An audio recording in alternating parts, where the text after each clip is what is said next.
Ready? 1, 2, 3. Welcome everybody, this is How to English Teach and Learn with Gav and Em. It's a podcast about teaching and learning English as a foreign language. All opinions stated are personal and references will be given when necessary.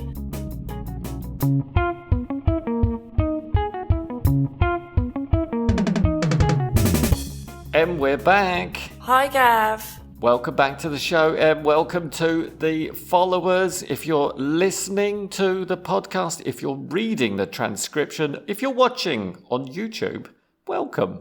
Yes, welcome one and all.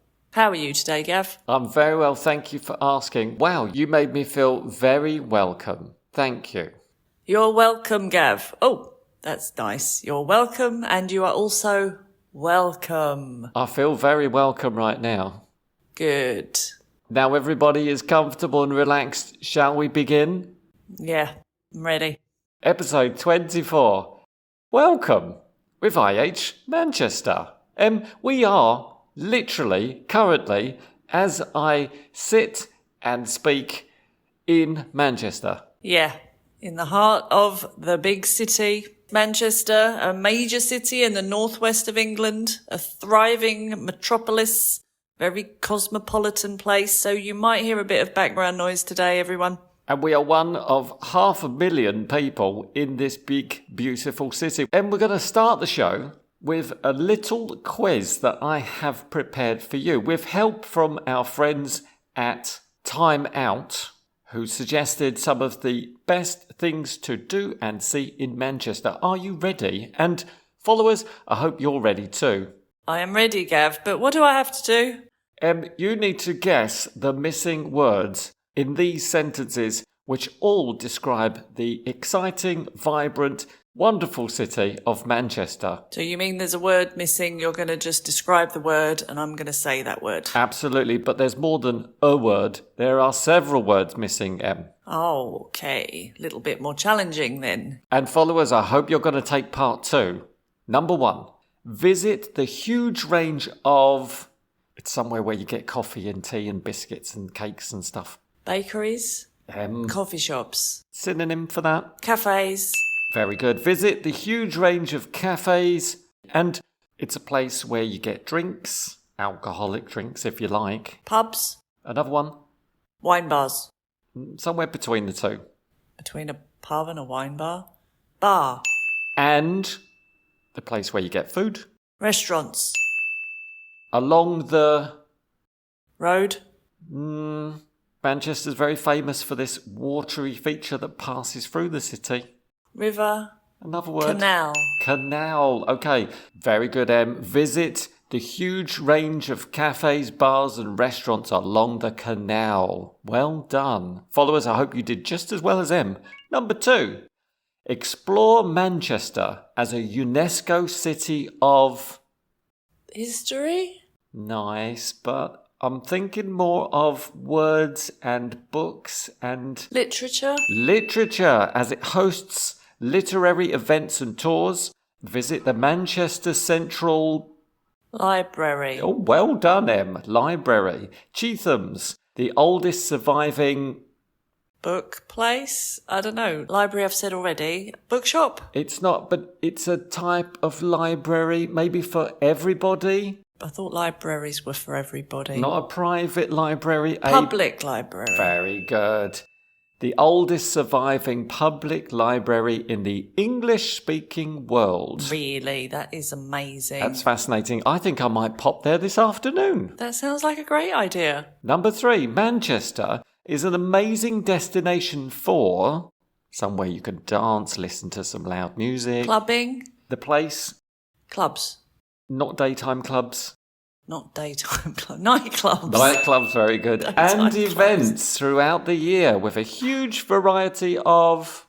What do you hear in the clubs? Music. Yes, Sorry. a huge variety of music. That is true, Gav. There are lots of very cool nightclubs in Manchester. Number 4, it's one of the best cities for independent... It's a type of shop where you can buy vinyl. Record shop. Record shops. It's one of the best cities for independent record shops in the world, where you can buy records by some of your favourite British bands, such as Manchester's own... Come on, Em, which bands do you know from Manchester? Oasis. Yes. Happy Mondays. Very good. The Beatles is Liverpool, so it's not them. Give me a clue. It's a very common English name for somebody who works with metal. Blacksmith. The Smiths. The Smiths. And one more. Opposite of old. New Order. New Order. And many, many more. And of course, the record shops sell international artists as well. That is very, very cool. I love a good record shop. And I'm sure it's not just records available. I'm sure there's CDs, cassettes, and T-shirts, posters, all of that stuff. Lots of memorabilia of your favourite groups and singers. Exactly. Cassette tapes, Em. How old are you? I don't know. Very. But records are still going. So I guess cassettes are too. Somewhere. Very cool. Number 5. It has its own... It's a country in the world. And it has some very delicious food. Cuisine? A country in the world. Oh, Chinatown. It has its own Chinatown. Em, how did you even guess that from my terrible description? It wasn't easy, but I have been to Chinatown in Manchester and it's fantastic. Ah, it has its own Chinatown where you can find amazing food, drinks, and even a place where you can sing to yourself. Karaoke? And even karaoke. Very, very good. Nice. You can check that out yourself. Number 7.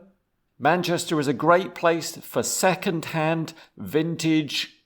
Clothes. Clothes is the answer. And antiques. A great alternative to the many top brand... You're not helping me anymore, I'm noticing. Top brand types shops. of shops, but where will you find these shops? Boutiques. Yeah, also are available, but... Shopping centres. Yeah. Mall. But we want to stay on the street. It's a type of street. High street. High street shops. High street shops, you mean like H&M, Zara, those sort of shops? That's it. In the centre of the city. M and followers. Finally, number 8.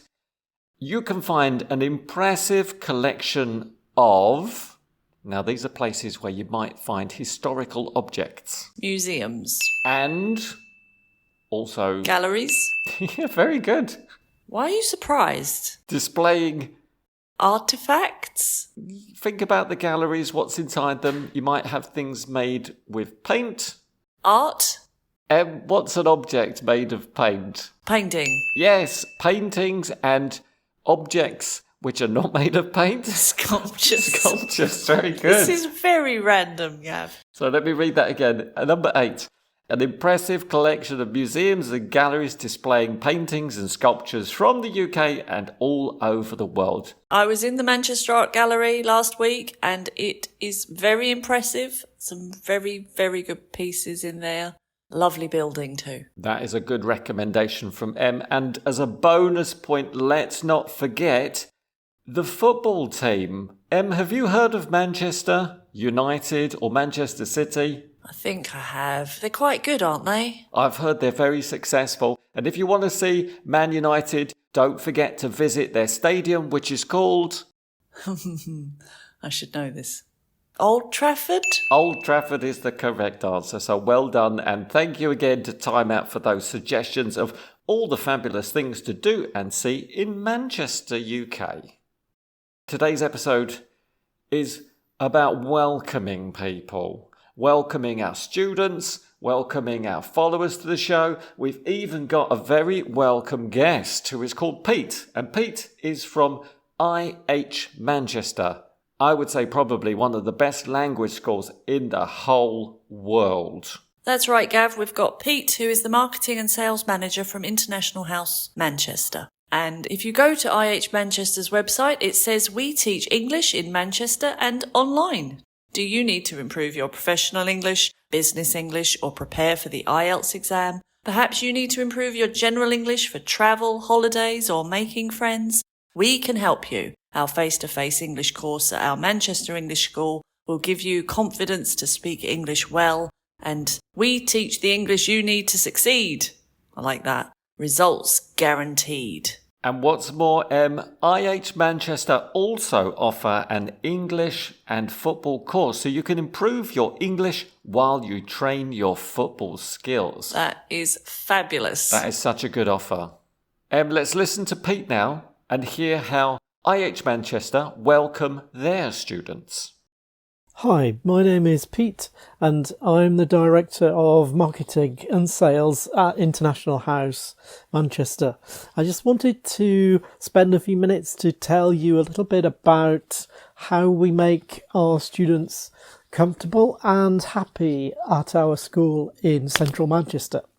And I think that it's easy to think of the student journey to our school and through our school to help us understand this, because we start to look after our students at IH Manchester before they've even left home. So I'll explain what I mean. When a student's made a booking and they're looking forward to coming to stay with us, then quickly as we can, we make sure we send them details of their homestay. As well as that, we invite them and suggest that it might be a good idea if they, and if their parents are interested too, we can organise a Zoom meeting so that they can get to know their homestay hosts before they even leave home. And we find that that's an amazing breakthrough. Sometimes the parents of a student, maybe even 20, 21, 22, who's leaving the country for the first time coming to the UK, can worry, and that's natural. But the meeting with the host on Zoom is such an amazing thing to do, because immediately a nervous parent can see that there is another responsible, caring human being who's going to be their point of contact for their son or daughter, and that reassures them tremendously. So that's something that's a little bit different. We get them set up on Teams. We use Microsoft Teams to communicate amongst our team and amongst our students, and they're all various different channels, but we welcome them onto Teams. They can start to play a part in school life before they even travel. That means they can start to see what activities, social activities we offer, what opportunities there are to make friends outside of the classroom, and they see how easy it is to take part in an excursion or to see what activities are going on. We have links to our YouTube channel with videos showing what our students are doing in and around the school, and these are frequently updated, so it's all new material. The students can see that. We even have a video that will show you how to make the 5-minute walk from the transport hub in Manchester, where all the trams and buses arrive in the city centre, to our school 5 minutes away. So there's a video there that shows that journey. And then there's also a video that shows a student around our school. It's a tour around the school so that they can see in advance what kind of an environment is waiting for them. And again, that's really, really reassuring. And I think then we move to when the student arrives, and that's usually arriving in school on the Monday morning. Obviously, we take care to make sure that any taxi transfers and their arrival with their homestay is managed well, so they have all the information they need so that everything goes smoothly, and then they're reassured from the point they arrive in Manchester. However, on the Monday morning, we take care to welcome our students and introduce them personally to the key members of staff who are going to look after them. We give them an orientation walk of the city. We invite them to see what activities are going on, and we introduce them to the students in the break time. We take care to introduce students to students of a similar age so that they can almost have a buddy from the start to reassure them, to build a relationship, to start to feel an active part of the school. But I think one thing that's really different about IH Manchester is the availability of the staff. So the key management staff who are there to look after our students and make sure they get the very best experience from being with us. Their desks, their offices, is actually right slap bang in the middle of the student common room. There is no office that you have to walk down a corridor to find. It's all there and available to our students every break time, every time they come to the common room, where they always meet before and after class. And that's what our students comment on. They say that the staff were always available. And I think when you consider that when we asked our staff, we said to the team, what is it about your job, your work, that you like the most? And everybody said in some point that they love to help people. And so we made that our core value. And I think that's what shines through.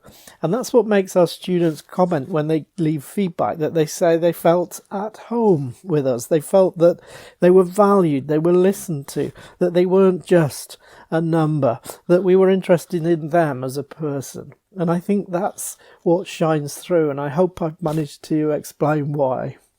But thank you very much. Bye-bye. Can we just say a big thank you to Pete? That was fantastic. That all sounds amazing. And I can understand why your students feel so comfortable and so welcome in International House Manchester. Absolutely, and I can see how the staff at International House Manchester go to such lengths to make sure the parents and the student are introduced via Zoom before they even leave their home country, to reassure everyone that there are some responsible people waiting for them when they arrive in Manchester. So important that the students are given information, and not just information, but up-to-date, relevant information before they go. As Pete said, the maps and the plans, so that they can visualise it, they can imagine it, and that will avoid them being nervous and worried. That takes a lot of work, a lot of planning, a lot of organisation, and it sounds very professional. It does. What I got from Pete's contribution, Em, was to take time to make students feel comfortable. And I think that also is something that we do when we're introducing, welcoming, setting up our lessons and our courses for our students. I agree. I think a lot of what Pete said translates into the classroom as well. Now, we must say that we don't work for IH Manchester, but we think this is a good time to talk about how we make our students feel welcome in our classes.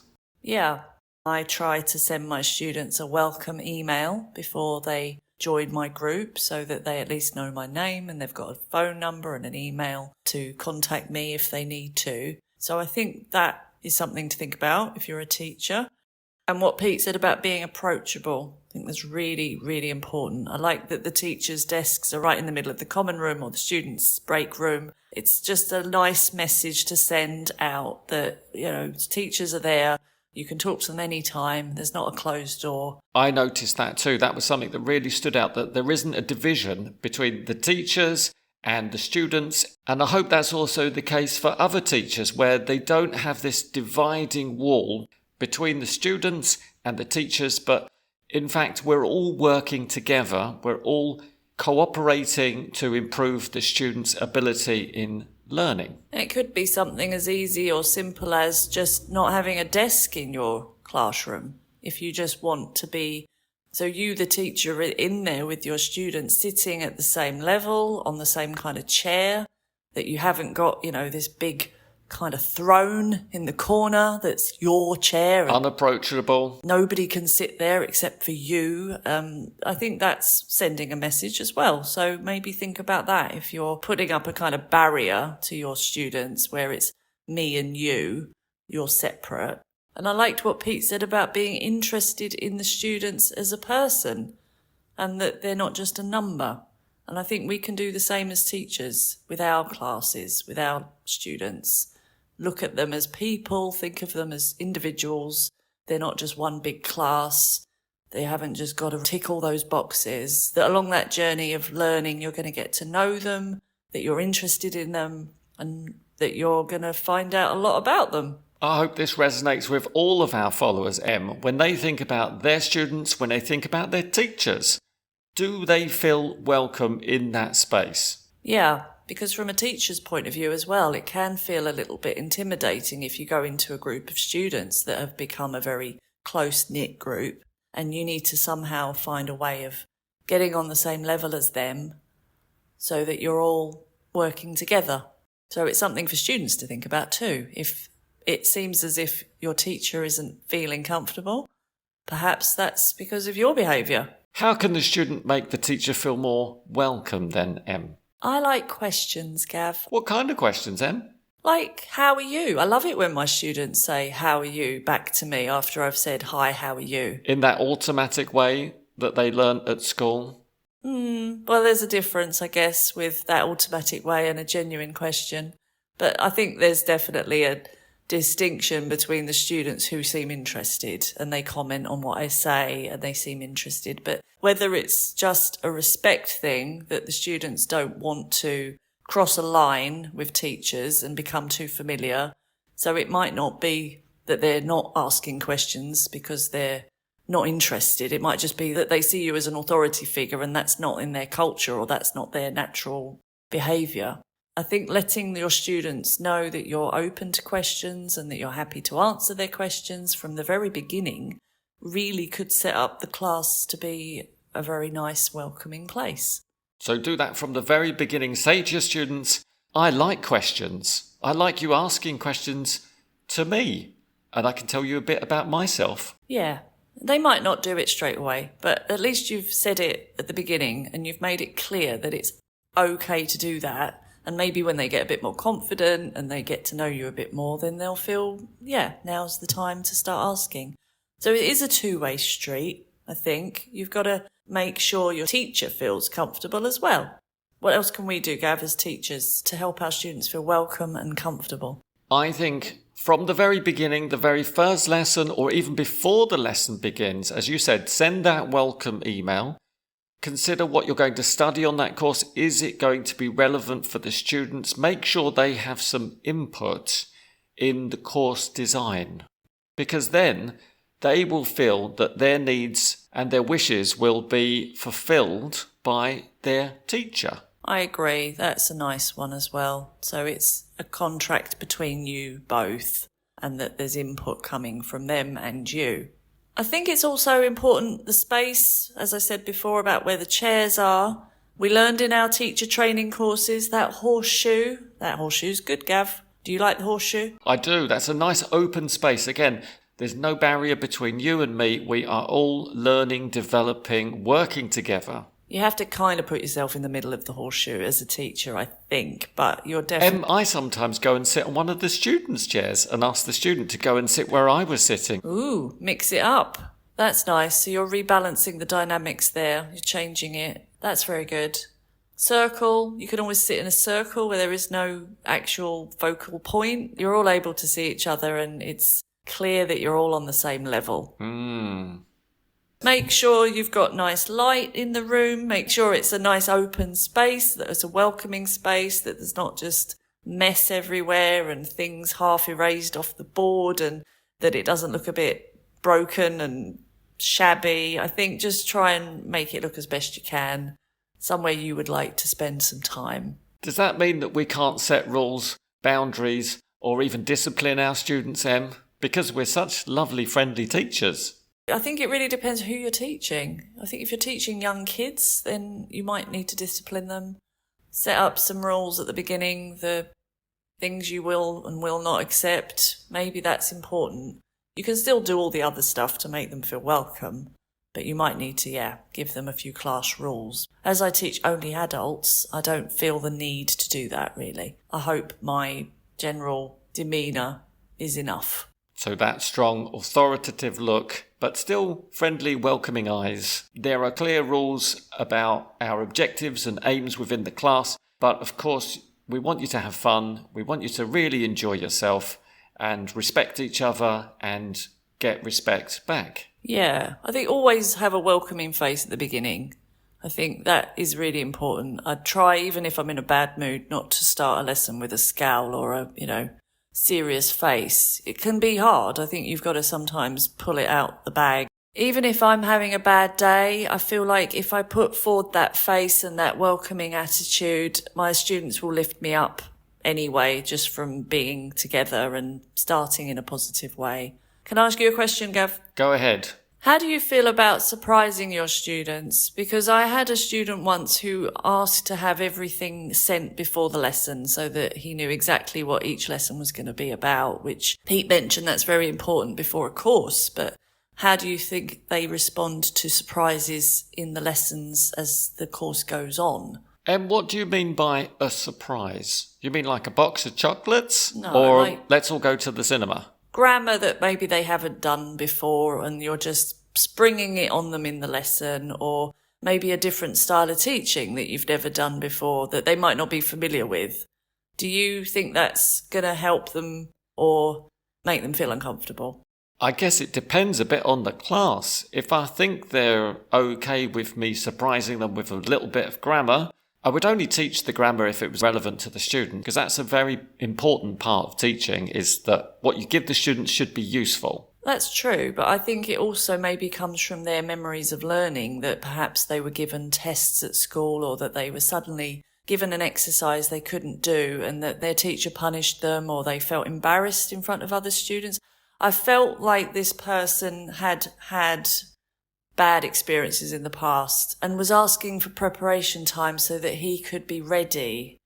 And I think that is valid, and of course he should get that. But I think also with my style of teaching, I don't isolate people. I don't make them feel pressure. I don't make them feel embarrassed if they get it wrong. So I think all of these things, slowly he realised that in my class he wasn't going to get ridiculed for not knowing something or punished in any way. So I think he relaxed a bit and he didn't need that as much. But at the beginning I did send him a few things to give him time to prepare. But I agree with you, it depends on the class and how you judge their reactions.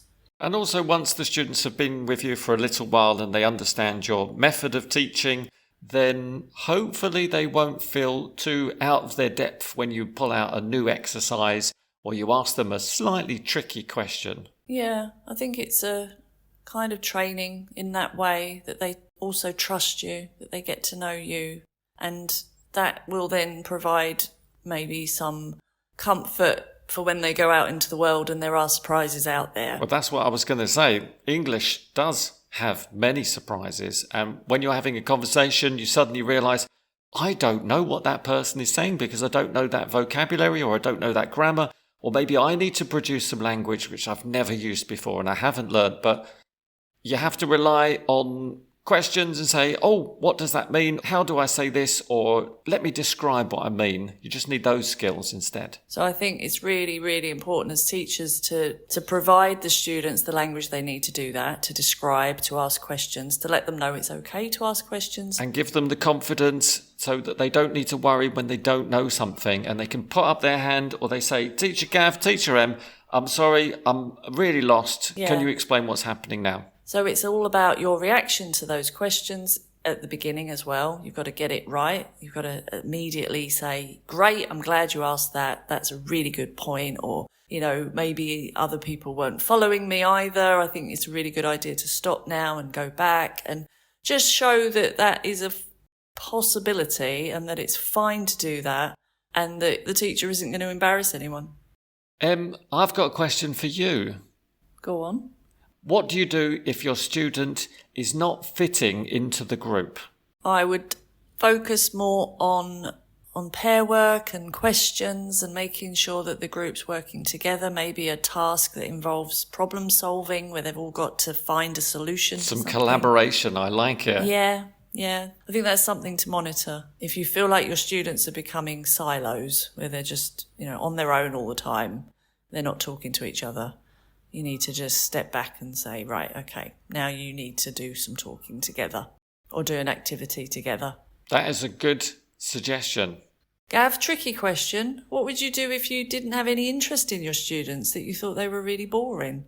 So far, Em, in my long experience of teaching, I haven't had a really boring student. As long as the students themselves are interested, passionate, keen to share information with me, to tell me about their interests, to be involved in the lesson in a really engaged way, then I will also be just as enthusiastic. So what I hear you saying is that nobody's boring, actually, that every person has some redeeming feature, and as long as they're willing to participate and actually talk to you, then it's never going to be boring. As long as they bring that energy to the lessons, because they've got that 60 minutes or 90 minutes of time with me, with their fellow classmates, as long as they bring that motivation, then I'll also bring on my A game, Em.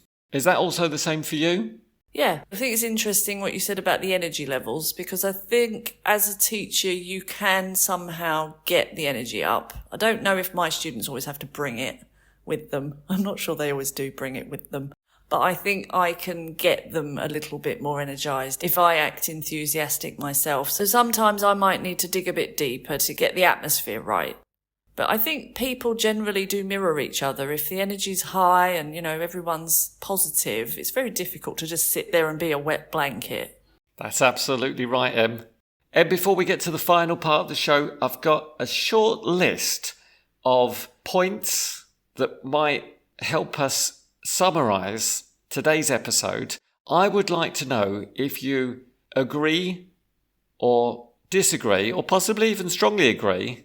Maybe you could give me a 0 to 10, 0 being you completely disagree and 10 being you absolutely agree that these points are very, very important to make your students feel welcome while learning English. Mm-hmm. The first one is state clear rules and expectations. 10.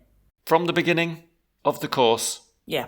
Absolutely. Both sides, students and teachers. I think you've got to get it out there, what you want, what they want, what you want as a teacher and what they want from the course. And then really, you've said it and they've said it and you can't go back on it. No. Everyone had the opportunity to say it. I mean, of course you can add to it, but I think you need to know at the beginning that you've heard everyone. You have to give people the opportunity, definitely, to say what they want. Give plenty of talking time. 10 again. 10 again. 10 again. Yeah. I think that's, for me, the primary skill. The speaking, the communicating. And if it's not easy for students to speak, to find strategies for them. Mm-hmm. Make your lessons practical. 10. Again? Yeah. Practical. Useful in real life, so they can take those skills, that language, out onto the streets of Manchester or wherever they are. Yep. So they can go into a cafe and order a flapper cappuccino. Yes, with whipped cream. Mm-hmm. Should you use authentic materials? I agree with that. 10 points too, I think. 10.2? Really? Because I think it's okay to use books sometimes, especially with lower level students. Are they not authentic then, books? No. Oh, okay. Maybe I'm mixing up authentic. I thought it just meant real. Yeah, if possible, I think authentic's good. I just agree with it. I think it's a good thing to do. If possible. Doesn't have to only... Did you say only authentic materials? When possible. Possible. Where possible. When and where possible, yes. Include fun activities. 10. Really? Yeah. Can't only have fun activities all the time, though. No, but you didn't say only. You said include fun activities. That's yes, true. Definitely. It needs to be fun. Sometimes. Let students be creative. 10. Oh, Em, it's 10 for everything. I'm getting a feeling it might be 10 for everything, yeah. Let students be creative. Let students take control as well. I would add that, yeah. Let them be creative and powerful. I like that. That gives them the incentive to make it real, be involved. They're going to get so much more out of it. How about make your classroom a safe space? 10, absolutely. 10 again. Physically, mentally, every way you can. So no sharp corners. Mm-hmm. Only sharp minds. Yeah. Make it inclusive, make it diverse, make it welcoming to everybody. Mm-hmm. Don't correct every mistake. I agree with that. 10. 10 again. I think confidence is very, very important. So if you correct every mistake, you might knock your students' confidence so much that they don't want to speak. I see that as a curve, Em, and we're starting low at the bottom, maybe not too much correction at the beginning, but we're increasing as we get further through the course so that we're correcting nearly every mistake where we say to the student, we have already worked on this problem. let's not make this mistake again. I'm listening carefully to your English. Let's do this as well as we can. I'm imagining 2 lines on this graph. One is confidence, one is error correction. And as the confidence grows, the error correction grows They're too. working together. Yeah. I like it. Finally, celebrate hard work and achievements. Definite 10. 10 again. Yes. Students need to know they've achieved goals and that their hard work has paid off. Let's celebrate together. It's a really good point, though, because we do comment on errors and we do notice the mistakes, but we also need to remember to give credit when credit's due and to say, that was a great sentence. Wow, everybody, did you hear that word? That was amazing. And we are sometimes, as teachers, focused on all the problems rather than all the positive things. That's right. So highlight some good language, share it with the group and say, hey, that is a really good sentence. Does everybody know how to use this grammar and these words? Let's learn it together. Let's get the students collaborating, working together to create a harmonious space of English learning. Gav, you know what this means? It's time for... Learn a word. What's the word today, Gav? This week's word is spelt Hygge. It's a Danish and Norwegian word that describes cozy, contented mood evoked by comfort and conviviality. Ooh, I know this word, and I knew it a long time ago, but I didn't know how to say it, and I've recently learned it's pronounced Hygge. Hygge. Hygge. Hygge. Doesn't look like Hygge to me, but that is how it is pronounced, and this is a word that English has adopted and is using quite frequently now. I see it in coffee shop windows. I see it online about articles about how to get Hygge into your home, how to make it cozy, what carpets, what wallpaper. So it's a noun. It's something you want to create. It's something you want to have. And Gav, we should definitely have Hygge in our classrooms. That's right. I guess it's a synonym for coziness and comfort. And it was Oxford Dictionary's 2016 Word of the Year. I can see why. We should all try and bring more Hygge into our lives and definitely into our learning spaces. I absolutely agree. I'm even feeling a warm, fuzzy feeling at the end of this show. So thank you very much to Pete and everybody at International House Manchester. You can find them at ihmanchester.com and check out those videos Pete mentioned on YouTube by searching for IH Manchester. Excellent. Thanks, Em. I'm off out, Gav, to go exploring and doing a bit more sightseeing in the fantastic city of Manchester. See you later.